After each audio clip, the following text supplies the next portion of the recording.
brand new episode of Part of the Problem. I am Dave Smith. He is Robbie the Fire Bernstein. Thank you, everybody, for joining us. How you feeling today, Rob? I'm doing well. I've been enjoying all the internet fanfare, and I'm excited to be back in Chicago. Zanies, best in the country. Ooh, that's right. We're going back to Chicago Zanies, which really is, it's just the best goddamn comedy club. I mean, obviously, I'm a little partial toward the mothership, but there is something about that Chicago Zanies. It's just, man, if those walls could talk, they would tell stories of what would be illegal today. It's just an old school comedy club. But yes, Thursday, it's Thursday we're there, right? It's yes, Thursday we're at the downtown room. The rest of the weekend we're in the beautiful Rosemont room. And Thursday night, if I understand the schedule correctly, I believe it's one of the only live podcasts we're doing all year is the Late Show. And I'll be there as Douglas Murray saying nothing for an entire hour. So well, anyway, I guess, I mean, we could open up with that. That's right. ComicDaveSmith.com for those ticket links. Any other dates you got coming up, Rob? Yes. If you go to porchtour.com, I've released about 40 porches or something, and there's more coming still. So next one's in line is Mobile, Alabama, Pensacola, West Palm Beach, and St. Augustine. So we got some Florida stuff coming up. Nice. Yes. So it has, this is, the last few days have been pretty wild. I mean, I said this on our last episode, but I was almost still kind of predicting because it was so soon. It was 24 hours after the episode came out, our last episode. And so I was like, I got a feeling this is going to be the biggest thing I've ever been a part of. And it hasn't slowed down at all. It's just still happening. And it's very interesting. It's been a new experience for me. And of course, everybody wants me to talk about it. I just got off of recording Piers Morgan's show, which is why we were a little bit late to start today, but it was that was interesting. I kind of want to talk about that a little bit. But anyway, I appreciate all of the nice things that people are saying. I even appreciate some of the not nice things that people are saying. It's just kind of an interesting spectacle. I love the grift of people trying to pretend like you lost that thing. I just think it's so hilarious, and it's such a tedious mission to have to show up back on the internet every single day. It's like at the end of a fight when you clearly lost a fight and you still raise your hands hoping to fool the judges. And, people are trying to pull that horse shit, and it's kind of fun to watch. Well, I said there's a couple of these like insane like pro-Zionist accounts on Twitter, and I saw because like several of them, they kind of work in coordination, or they just all happen to be saying the exact same thing right at the exact same time. But their thing on our last episode was, you go, all you need to know about who won the debate is that Dave has to go back and make an episode talking about the debate. And you're like, yeah.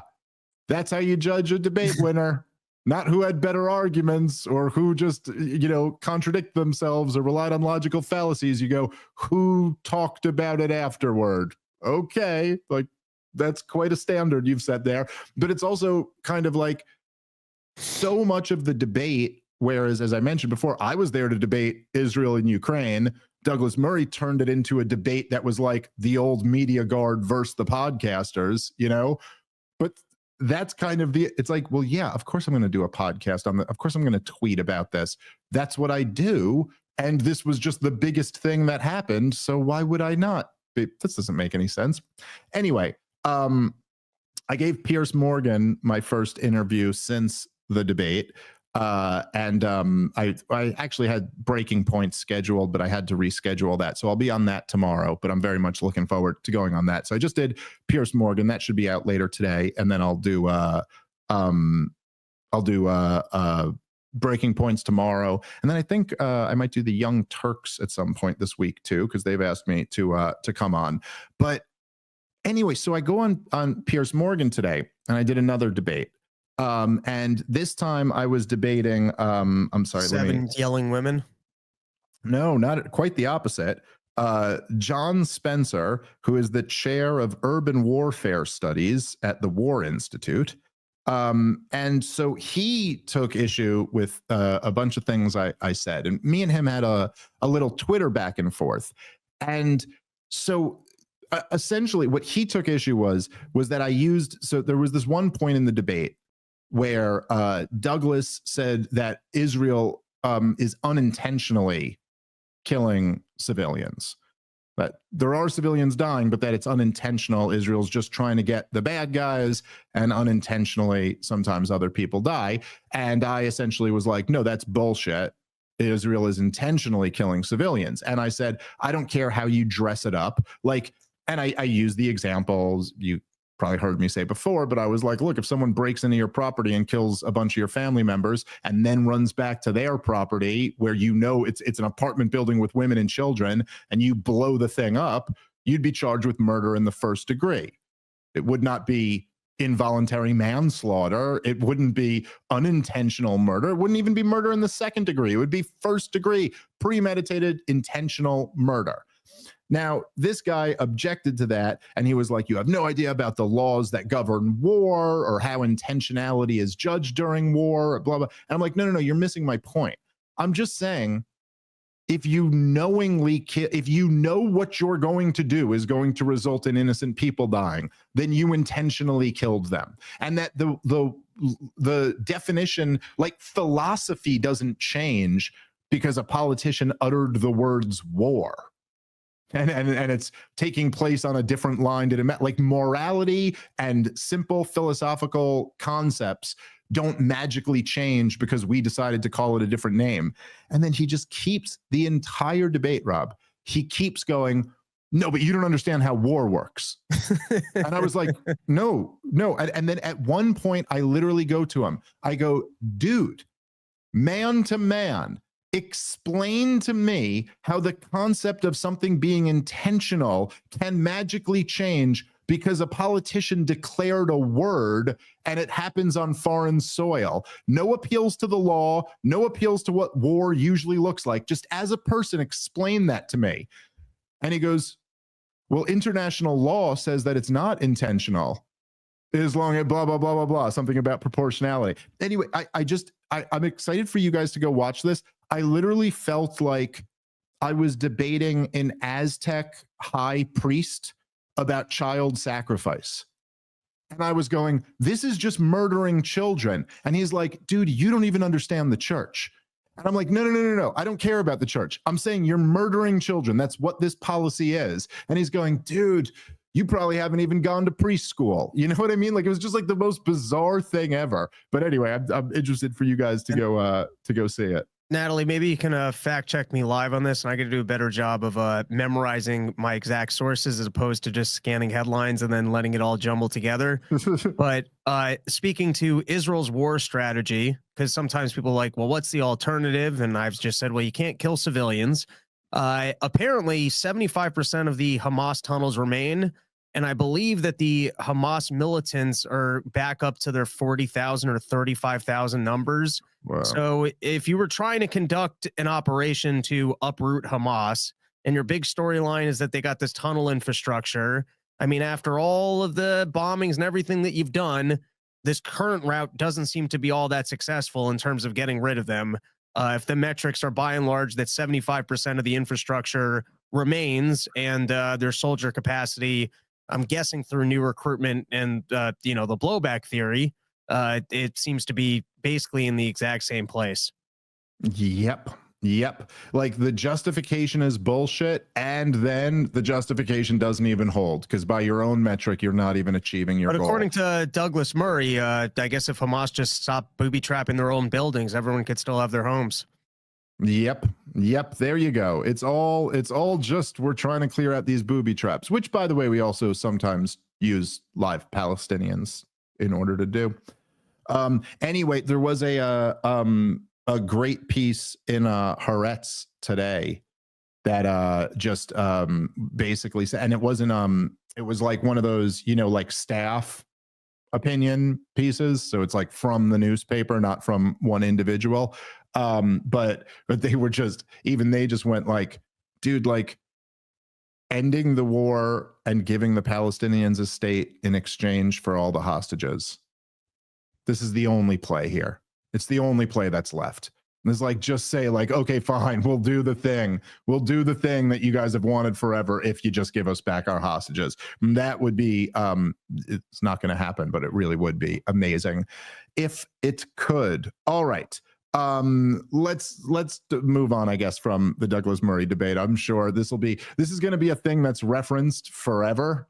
And it's one of those things where he will literally never not get replies on he post anything for the rest of his life. He will never not get a reply that's like, I'd love to comment on this, but I'm not a professional replier, so I can't. So it's just, or maybe we could all learn to talk like this and slow it down so it sounds more interesting. The slower you go, the more it sounds like you're saying something profound. Well, there's the last thing I'll say on it, but did you see, I did post it because I couldn't help myself, but did you see that there's so evidently there was this whole interview where he was taking apart leftist lived experience, the lived experience argument, and it's just like, yo, dude, it's in detail. It's just him arguing against himself on me, like down to the point that he literally makes the point, which is perfect. By the way, I wish I was as British and eloquent as Douglas Murray was. I could have taken his thing apart way better. I mean, Jesus Christ, I'm no match for Douglas Murray, but Douglas Murray sure is. He could take him out. He could take him out right away. But he put it such a better way than me, because I just say it in my sloppy, I'm from Brooklyn, and I say like and every other word, and I curse, and I'm just like, whatever, I'm a shit talking comedian, but he's like this eloquent wordsmith. But he goes out, because I just said to him, I go, you ever been in Nazi Germany? Yeah, but you still have some feelings about that, right? But the way he put it was, he goes many people who were not victims of the Holocaust have written far more beautifully and truthfully than people who were victims of the Holocaust could ever have written. And you're like, oh, talk about making the same point I made, but saying it in an even better way. But anyway, it is pretty funny, some of the videos of him just totally contradicting his stated views. And that is it's a major theme of a lot of the conservative pro-Israel crowd. That it's like, oh, but everything you were just telling me about woke leftism, you now embrace. And I will say, I think it's something that people are noticing and paying a lot of attention to. Okay, so the other big thing that's happened that I'm not involved in was evidently that Bill Maher went and met with President Trump, which I guess happened a little while ago, but he just talked about it a couple days ago on his show. And so that's been, it seems like it was me and Douglas versus Bill meeting the president that were kind of dominating social media over the last few days. So I figured, oh, we've talked about one, let's talk about the other a little bit. Which, by the way, I know a lot of people were saying it was, we didn't talk about this on the episode, right? I think this happened afterward, but that Trump tweeted out Douglas Murray's book the next day, which, people say whatever theories or whatever people have on that, I have no idea if the two were related at all. I have no inside knowledge there.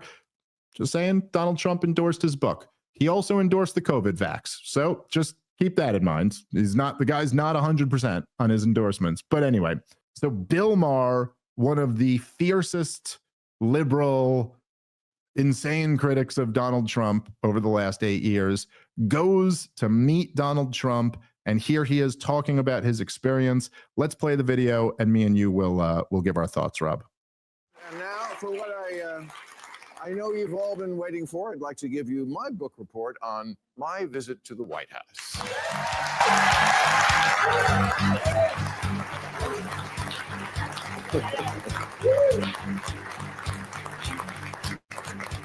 Okay, as you know, 12 days ago, I had dinner with President Trump, a dinner that was set up by my friend Kid Rock, because we share a belief that there's got to be something better than hurling insults from 3,000 miles away. And let me first say that to all the people who treated this like it was some kind of summit meeting, you're ridiculous. Like I was going to sign a treaty or something. I have no power. I'm a fucking comedian, and he's the most powerful leader in the world. I'm not the leader of anything, except maybe a contingent of centrist-minded people who think there's got to be a better way of running this country than hating each other every minute. So, thank you. So, okay, so meet up in person. Maybe it'll be different. Spoiler alert, it was. First good sign, before I left for the Capitol, I had my staff collect and print out this list of almost 60 different insulting epithets that the president has said about me. Things like stupid, dummy, lowlife dummy, sleazebag, sick, sad, stone cold crazy. Really a dumb guy, fired like a dog, his show is dead. 60. I brought this to the White House because I wanted him to sign it, which he did.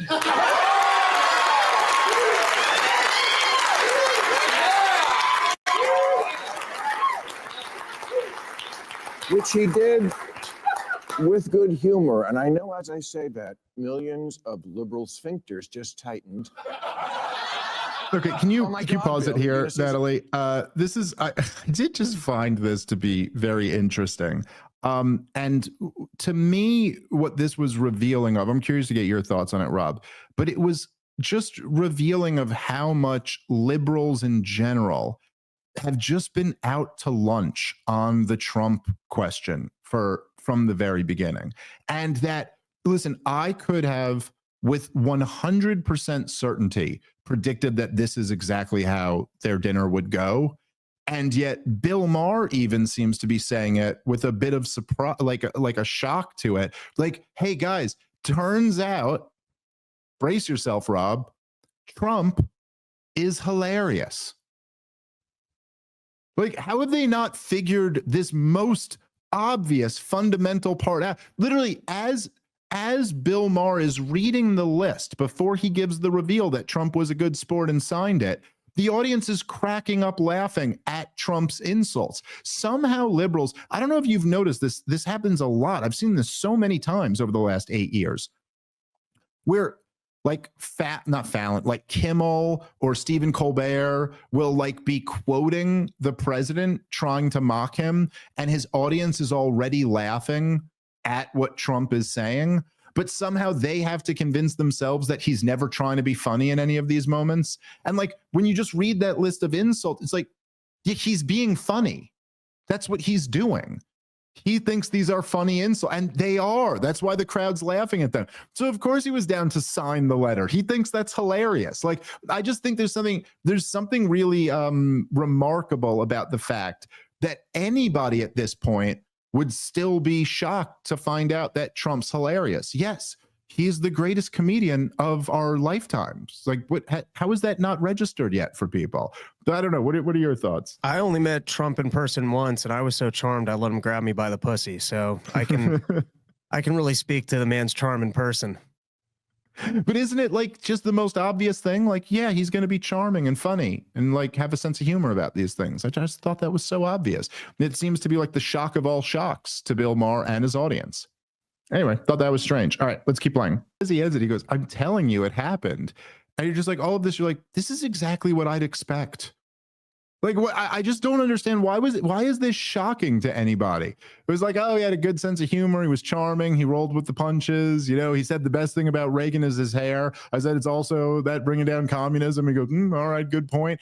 Like, this is exactly what I would expect an interaction. I've never met Donald Trump. This is exactly what I would expect an interaction with Donald Trump to be like. And it's just interesting to me that Bill Maher already has to like start it with, I swear to God, you're never going to believe this. I swear to God. It's just like, there is, it kind of backs up this, this view that I've had for quite a while, which is that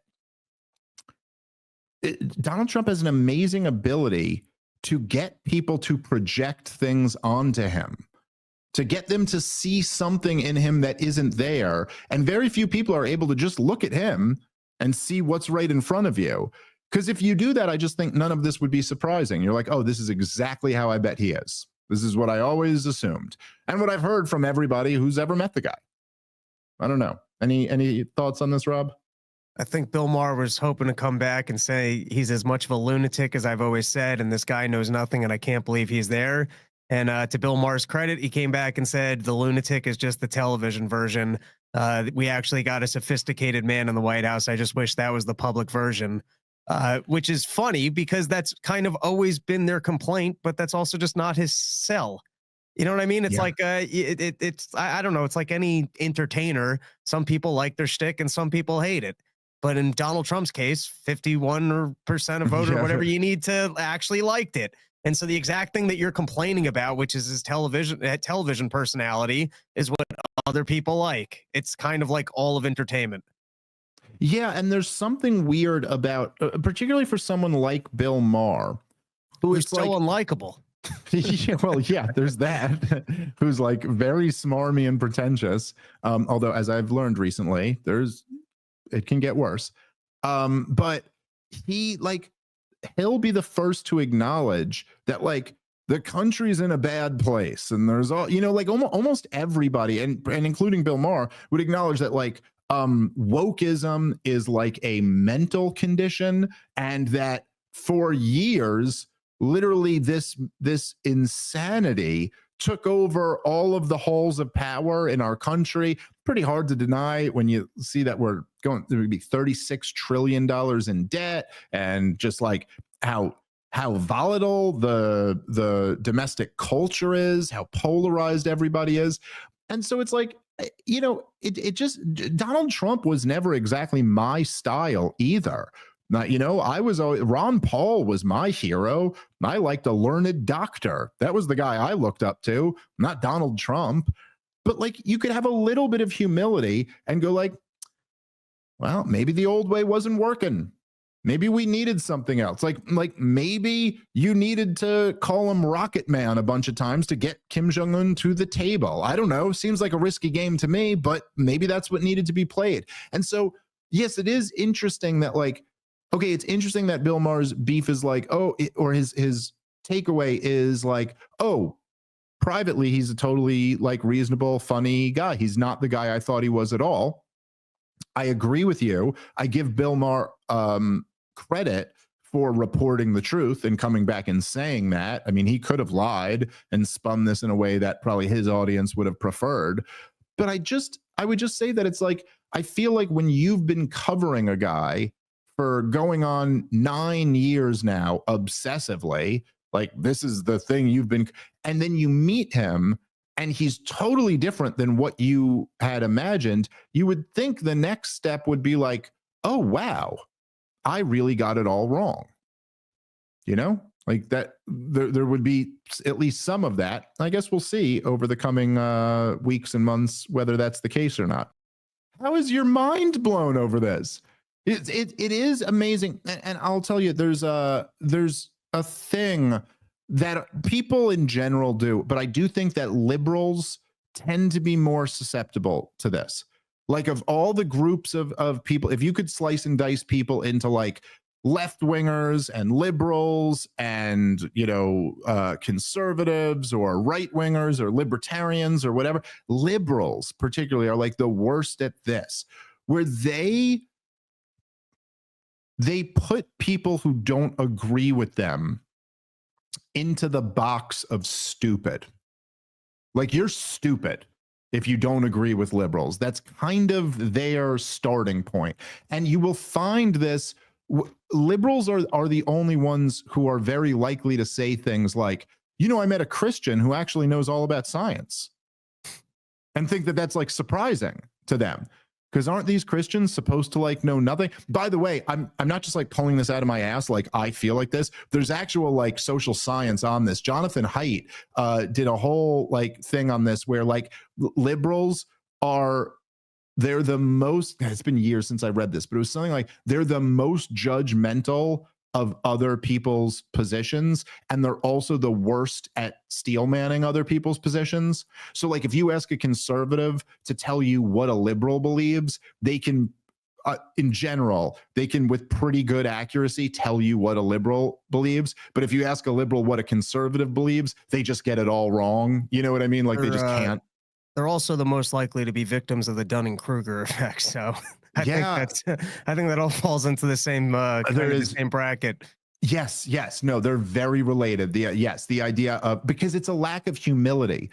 All of it is a lack of understanding where exactly you rank in the hierarchy of intelligence, and therefore where everybody else must be. Like it's very, Michael Malice talks a lot about this, but there is something about there's like the people who have like what he calls the midwits, the people who have like a 115 IQ, and so they're smart enough to get a diploma, they're smart enough to read a book and then regurgitate the information that they read out of that book, and then they feel like they're really, really smart people.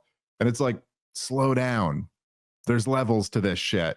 I think it's one of the things that's been healthiest for me is that I've just always, in this world, surrounded myself by and read people who are way, way smarter than me. And it's good to remind yourself of that. You're like, okay, I'm here. I'm not here. And there's nothing wrong with being here. Like, here's a fine place to be. But you also know that there's levels to this shit. And part of that humility, right? Like it was I know it was Socrates, I believe, who said the first rule of philosophy is know thyself. And I don't know, was it Socrates or somebody else? But there's one quote where it's like the first step in knowledge is learning how little you know. Like there, you know what I mean? Like there's something about that of like knowing where, and when you have that, when you have just a little bit of it, I'm not saying any of us get a perfect score on this. We're all guilty of some degree of lack of accurate self-appraisal. But when you have a little bit of that humility in you, it allows you to very, very quickly, like, let's say, I mean, we've all known, it was Socrates. Thank you, Natalie. We've all, say, going back to the beginning of Donald Trump as like a political entity. So like around 2015, because we've known Donald Trump from before then. But as we all started at the very beginning to assess him as like someone who's actually running for president, oh, someone who's polling in first place, oh, someone who might actually get the nomination, oh, somebody who actually might win the presidency, and oh, the guy who's going to be the president, all these steps, almost all of us, if you just have a little bit of this humility, figured out very quickly that you're like, okay, Donald Trump sounds like a buffoon sometimes when he speaks. Obviously, there's a little bit more than that going on there, because it's just not the case. I mean, look, like just objectively, it has nothing to do with how you feel about Donald Trump. You can think Donald Trump is a war criminal who belongs in the Hague. Like, you can hate Donald Trump, but you would still recognize that you're like, okay, somebody started from the ground up a multi-billion-dollar company. Okay, just that right there. Okay, no idiot does that. Period. That's just the, like, no idiot starts and his dad gave him $1 million. Okay, here's you go turn $1 million into $10 billion. It's so easy to do. You know what I mean? Like, but after this, achieving, that was just the company. Forget all the other stuff he's achieved. But the thought that you would be shocked that there was a little bit more going on between his ears than what you have thought of this bozo, this buffoon. Like, you're shocked that, oh, he's charismatic. How would he have gotten to this level if he wasn't able to win people over? Oh, he's interested in other people's ideas. Yeah. How would he have gotten to this level if he was incapable of, like, you know what I'm saying, Rob? So it's just, it almost demonstrates something much more about Bill Maher and his liberal audience, that this would be, it's like, oh, you guys you're this clueless about the other side, which you know, it animates you so much how you feel about the other side, and yet you've got them all wrong. It's not even close to the vision that you had of them. And so there is just something interesting watching Bill Maher grapple with that. Like, you know, and also the audience, and to kind of think, like, it just makes you wonder, like, does this poke any holes in their mind, that they'd be like, oh, maybe we totally misunderstood who this guy is. My guess is it won't, but it's kind of interesting to me. All right, guys, let's take a moment and thank our sponsor for today's show, which is Tax Network USA. The IRS is the largest collection agency in the world, and it just stepped up enforcement for 2025. If you owe back taxes or have unfiled returns, do not wait for the IRS to come after you. Simply avoiding your tax troubles is the worst thing you can do. Getting ahead of this is the smart move, but never contact the IRS alone. Turn it over to the team at Tax Network USA. Why? Because not all tax resolution companies are the same. Tax Network USA has a preferred direct line to the IRS. This means that they know which agents to deal with and which ones to avoid. Tax Network USA has proven strategies that are designed to settle your tax problems in your favor, whether you owe $10,000 or $10 million.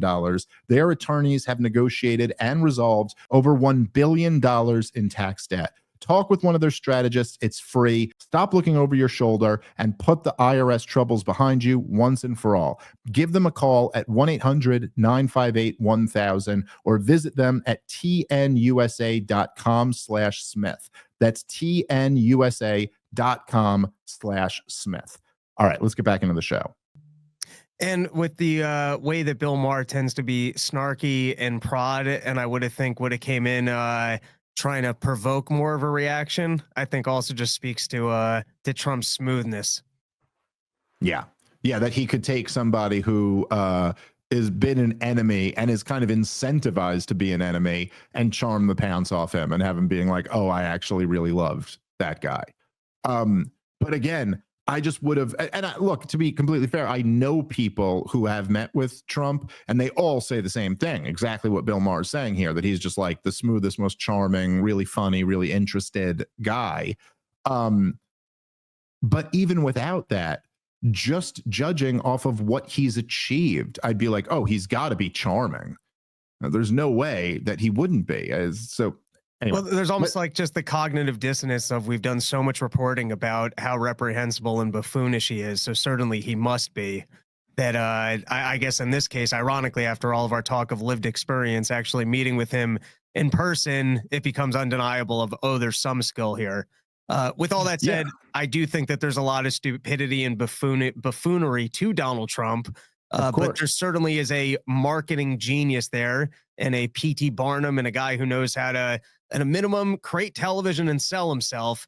And it's just so funny to the liberals because part of the appeal is that he pisses you guys off so much, which is what you were saying at the beginning. That's part of the appeal to conservatives, is that he gets this reaction from liberals that we all really hate. And then sometimes even that's the entire appeal of the guy, is just look at how much this bothers the liberals. Dude, there was I forget whose line this was. I feel bad because I should be crediting the person, but this is not mine, but it's so goddamn perfect. But if you remember in 2016, Donald Trump and Hillary Clinton had the highest negatives of any two candidates who have ever run for president. They were the most hated candidates ever running for president, both against each other. And Trump had slightly higher negatives than Hillary Clinton. And I forget who said it, but it was somebody he goes, America hated Hillary Clinton so much that we'd support someone we hate even more. I thought that was like just the perfect way of saying it, but it really was that. It's just that he was seen, and rightfully so to some degree, as being outside of that cabal. And so we'd take this guy and throw him at you. And you're right. It's not a part of his appeal. It's the biggest part of his appeal. Is that he's a middle finger. It's the great Howard Stern line from I'm sure you've seen the movie. What was the movie? I don't remember the movie, but there's that line. I want to say Private Parts, but that's Private not right. Parts with was that it? With pig vomit, when they're reviewing the ratings, they're finding out that fans of the show watch for 20 minutes and the non-fans are watching for 60 or 40 minutes, and the reason being they all want to know what he's going to say next. Yeah, that's the same thing. And look, there's so much of that with Donald Trump, right? It's why he's always just going to be the #1 rated thing. It doesn't matter because everyone's got to watch him. All right, let's keep playing. There were so many moments when I hit him with a joke or contradicted something, and no problem. At dinner, he was asking me about the nuclear situation in Iran in a very genuine, hey, I think you're a smart guy, I want your opinion sort of way.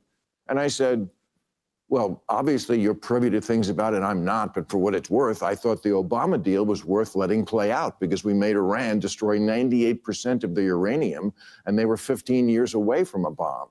And then I said to him, but we got rid of that. You got rid of that. He didn't get mad or call me a left-wing lunatic. He took it in. I told him I thought parts of his plan for Gaza were wacky, but that I had supported him in the idea that Gaza could be Dubai instead of hell. I told him he was wrong when he tweeted the night before that I was critical of all things Trump. Not true. Check the tapes. Moving Israel's embassy to Jerusalem, loved it. The border did need to be controlled. I'm glad the cops are getting their morale back. DEI had gone too far. Biological men shouldn't be playing women's sports. Europe should pay for their defense. And of course, it makes sense that Arab countries should take in Arab refugees, like the million Syrians who wound up in Germany when Saudi Arabia took none. He said to me, "You're right, they took none."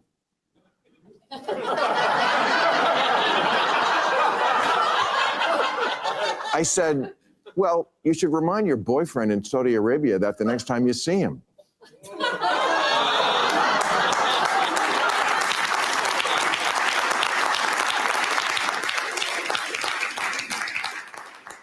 He laughed. I never felt I had to walk on eggshells around him. And honestly, I voted for Clinton and Obama, but I would never feel comfortable talking to them the way I was able to talk with Donald Trump. That's just how it went down. Make of it what you will. Me, I feel it's emblematic of why the Democrats are so unpopular these days. He was even okay when I checked him on the orangutan lawsuit. He was.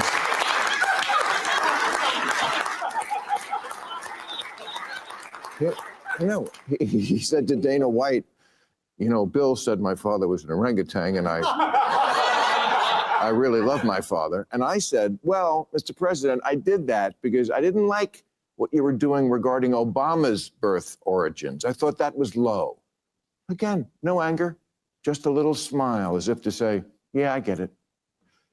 The most surreal part of the whole night was when I got home. I flew back right after the dinner, and I'm in bed watching 60 Minutes from the night before. And there's Trump in one of their stories, standing at a podium in a room that looked to me like one of the rooms and places we'd just been in.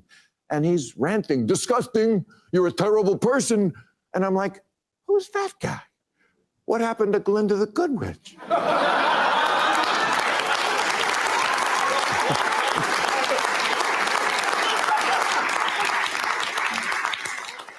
And why can't we get the guy I met to be the public guy? And I'm not saying it's our responsibility to do that. It's not. I'm just reporting exactly what I saw over 2.5 hours. I went into the mine, and that's what's down there.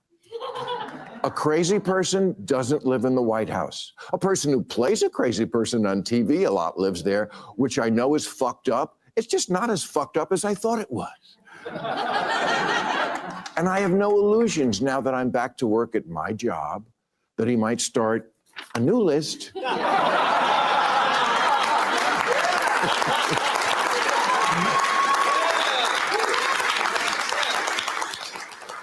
Because I don't have a good feeling and will be critical about a lot of what he's doing, the trade war and disappearing people, ruling by decree, threatening judges, gutting the government with glee. But I also think he now understands I have a job to do, or at least he did on this night, because he said to me early on that he'd seen our last episode, which was the Friday before this dinner. And he said, I thought maybe you'd be nice, but you hit me really hard. I did, because I'm not going to pull my punches that presidents get to propose a third term for themselves. He understood that, and without animus. That doesn't mean he's not going to try to do it. At one point, I said to him, you're scaring people. Do you really want to be scaring your own citizens so much? And I know now you're all saying, and what did he say to that? Honestly, I don't remember. But it wasn't, okay, I'll stop. So MAGA fans, don't worry. Your boy gave me nothing. Just hats. Hats and a very generous amount of time and a willingness to listen and accept me as a possible friend, even though I'm not MAGA, which was the point of the dinner. My favorite part of the whole night was We were standing in the blowjob room. We were. And he said, you know, I've heard from a lot of people who really like that we're having this dinner. Not all, but a lot. And I said, same. A lot of people told me they loved it, but not all. And we agreed. The people who don't even want us to talk, we don't like you. Don't talk, as opposed to what? Writing the same editorial for the millionth time and making 25-hour speeches into the wind? Really, that's what liberals have? He takes the piss out of everybody else and we can hold ours? Okay, that's my report. You can hate me for it, but I'm not a liar. Trump was gracious and measured, and why he isn't that in other settings, I don't know, and I can't answer, and it's not my place to answer. I'm just telling you what I saw, and I wasn't high. All right, we can turn this off. So there you have it. I'm kind of curious, your overall thoughts on this, Rob. I'm a little bit of two minds. Like, there's part of me that's kind of like I kind of appreciate the spirit of what Bill Maher's saying there at the end. Like, it's like, we all got to be able to talk to each other. I agree with that. I think that the over, kind of, at least with regular people, forget like the political class and all that, but I think like the demonizing of regular people is a big problem in this country. And like, we're all existing together. Even if the country broke up into a bunch of smaller countries, we're still all going to be neighbors. You know, like, it's not good if France and Germany hate each other's guts. It's much better when they're like at least reasonably getting along. And definitely within a society, you don't want to have that attitude, like you can't talk to each other. It's much better to be able to have conversations and work through problems. But there's also just something, on the other hand, where I find this to be it's a little bit convenient for liberals who've gone to absolute war with Donald Trump to, after they've lost, be like, okay, now let's be reasonable. You know what I mean? Like, go ahead. I think that's exactly what it is. I think, Donald Trump in part lost the last election, possibly because of election fraud. And if it wasn't that, it was certainly tech censorship. And if it wasn't that, it was certainly the environment of COVID, and that everyone was very unhappy with the government at that time. But there was another, I would almost put this as a 50% element, which was there was a temper tantrum reaction to Donald Trump, and people kind of felt like, just make it stop. And they wrongfully decided to reward the kids having the temper tantrum, which was the liberal media, and blaming that on Donald Trump when it really was the reaction. And all the way up until when Donald Trump re-won this election, there was an effort to censor Donald Trump, just get rid of him, and to have that reaction. And if the political capital that he won this time around and winning once again was in throwing out and rejecting the temper tantrum, and also forcing the liberals to contend with the fact that they had some really bad policies, which included the ESG nonsense and all the woke nonsense and everything else that everyday people actually hate. So even here, where he kind of gets the story wrong, where he goes, why is Donald Trump in front of the media calling them disgusting? There's also some ownership of the way that the media has treated Donald Trump with the unfair coverage, which the worst of it was the tech censorship. But then there's also just the disparity in coverage of the media, of the way that they covered Donald Trump versus the kid gloves that they've had for Kamala Harris. That's in part why Donald Trump has to get up there, and it works well with his base and his winning coalition when he just won't take any of their shit, because that's what people want to see, is that there's this grift of a liberal media that is just going to criticize him no matter what. And he's the one guy that's up there. They'll just go, you're disgusting, I'm leaving this interview, like what he did with 60 Minutes. And so, yes, I do believe that there is a turn here, and that censorship no longer works. It's the Douglas Murray thing. I think people see through it at this point. They're uninterested in just hearing, hey, you're not allowed to have an opinion. This is the way that you're supposed to see and think about things. And as Donald Trump got reelected, it became clear that that's no longer objective truth, and you can't preach it. And so, especially even for a guy like Bill Maher, who almost, shares his hatred of the extreme liberals is almost the same as ours. And he's almost trying to figure out, well, how do I rebrand and restructure and convince these people that this is lunacy so that we can win once again? So yeah, they're kind of forced to try and make. It's the same thing as when Donna Brzezinski, whatever her name is, and they went to meet with him because they finally realized, oh, this censorship and yelling thing's not working. Yeah, I think that's right. All really good points. And as you say that, I'm like kind of thinking like, I know this from my own experience, and obviously this is, drastically different than being the president of the United States. But I know from my own experience, like, and I don't think it's being duplicitous or being phony. It's like, it's just in different environments, you're going to act in a different way. So, if I, if some guy came up to me, like at an event or something, and just like, but we're just privately, came up to me and was, it was like critical of me. It was like, you got this wrong and you got this wrong and you got this wrong. I might be, quick to just be like, all right, well, I appreciate you for airing those concerns. Okay. See you later. Whereas like, if it was on a show with the cameras on, it's like, well, there's a different thing you're doing now. Now you're trying to come at me in front of an audience of people, and I might be much more combative in that environment because it's like, well, no, you're trying to like discredit me to an audience now. And so there's just like, it's like, yeah, it's going to be a different environment when you're coming inside. And then if you're saying, why is Donald Trump calling people disgusting? It's like, yeah, like you said, well, maybe because he's been called disgusting and targeted. Donald Trump is, and I will say this, I try to be this way too. But if you ever see me on Twitter or in debates or anything like that, I'm not saying I'm never vicious, but I'm always a counterpuncher. Like, I never just start a debate vicious with the other person. Like, I'll go in and just be like, hey, let's talk about the ideas. If you're vicious to me, then I'm going to be vicious back to you. Donald Trump is the master of that. Donald Trump, actually, I don't know if you remember, but I used to, when we were breaking down his debates with Hillary Clinton, it was really interesting to watch because he was actually like, his breathing was crazy. You could tell he was intentionally like slowing down his breathing because he was trying to be nice. And he was like, I respect the First Lady. I respect the Secretary of State.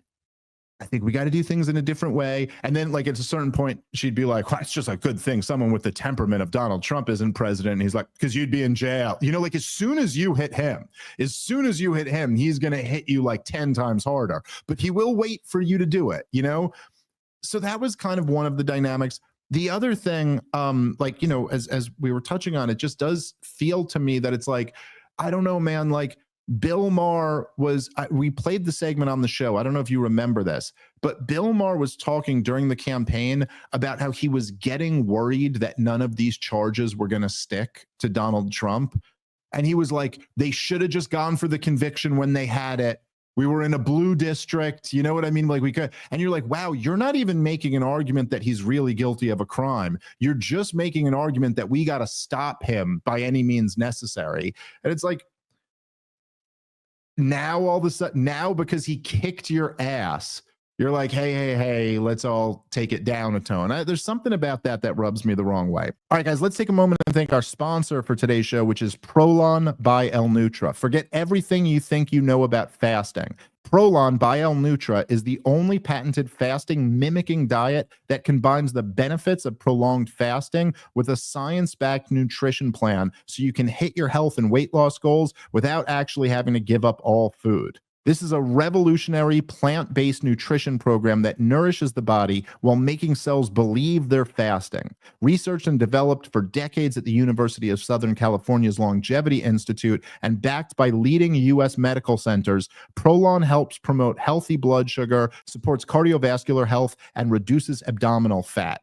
Prolon isn't a diet. Prolon is science based on Nobel Prize winning discoveries and medicine. And this all starts with Prolon's 5-day program, snacks, soups, and beverages, all designed to keep your body in a fasting state. I'm sure if you're like me, you've heard all these fasting diets are what everybody's doing today, but now you can do it without actually having to give up all food, which if you're anything like me, would be a deal breaker for you. So right now, Prolon is offering part of the problem listeners 15% off their 5-day nutrition program. Just go over to prolonlife.com/POTP. That's PROLONLIFE.com/POTP for this special offer. prolonlife.com/POTP for 15% off the 5-day nutrition program. All right, let's get back into the show. And then the other thing, this will be the final thing I say on this. Another characteristic about liberals, and this is not a characteristic of leftists, it's a characteristic of liberals.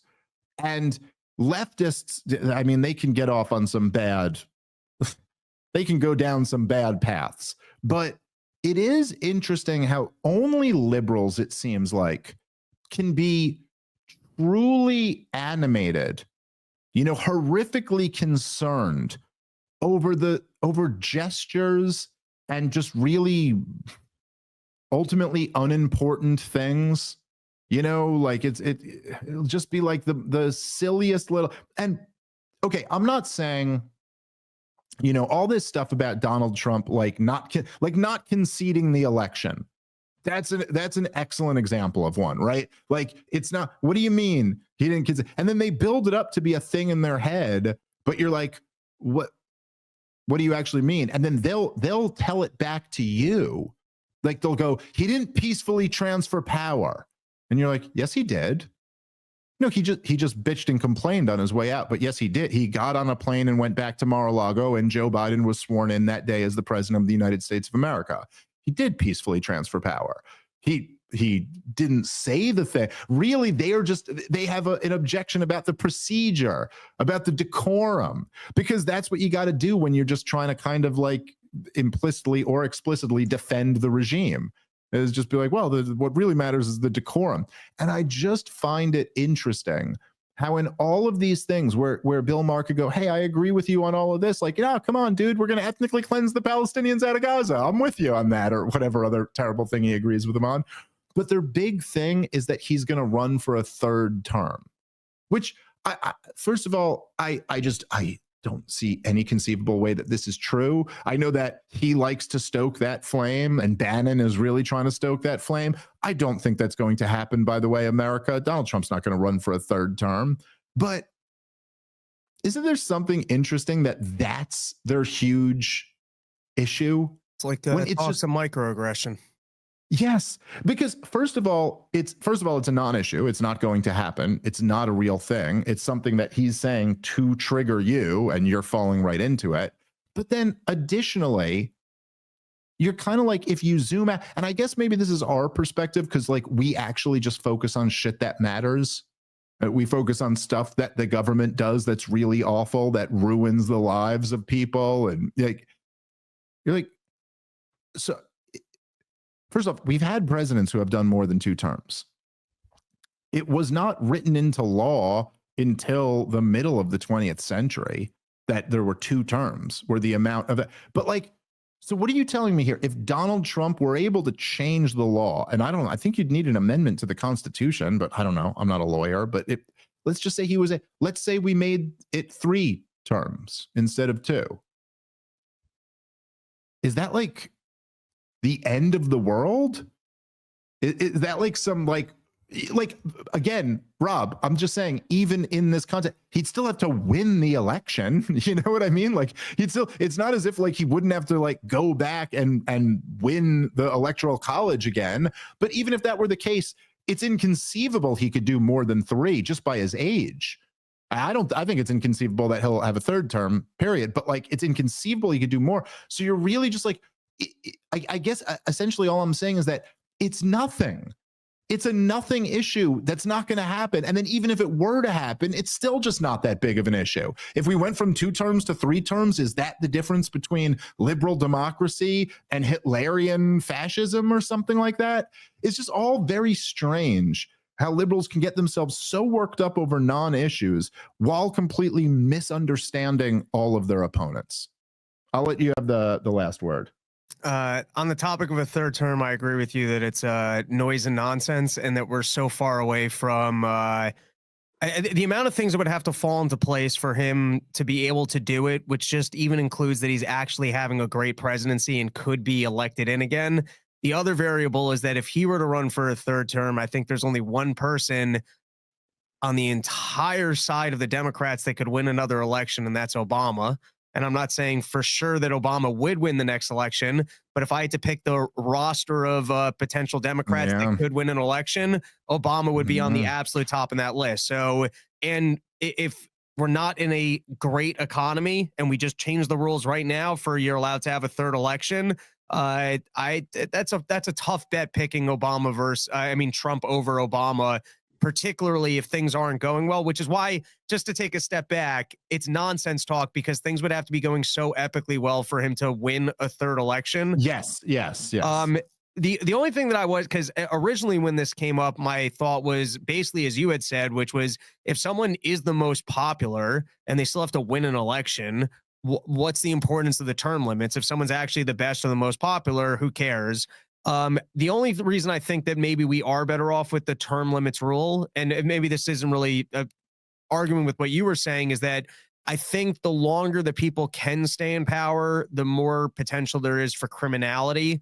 And that if people are doing things such as rigging elections or sending money directly to themselves or otherwise, there's a better, at least, if they can only be around for, and this might even be an argument for only having one term and that you can't even do a second term, which perhaps, there isn't a perfect middle ground. But it does seem to me that the longer you can stay in power, the more opportunities there are for like just complete criminality, because if there's more potential to stick around without getting thrown out, there's less potential for the system to kind of correct itself. And I don't think we're uncovering too many of the Biden crimes right now, but I'm just saying if Biden could have potentially have done 3 terms, maybe he would have been more aggressive. No, I think, listen, there's a lot of these, there's a strong argument for like 1 6-year term, just so you don't have to win re-election. Just to say that a president doesn't have to govern in a matter to win another election. You could just do the right thing. There's a lot there. But anyway, I do got to wrap on that. Thank you very much for everybody listening. Thank you for the overwhelming amount of support that I've gotten over the last few days. It has really been something, and I very much appreciate it. All right, we'll catch you guys tomorrow with the brand new episode. Peace.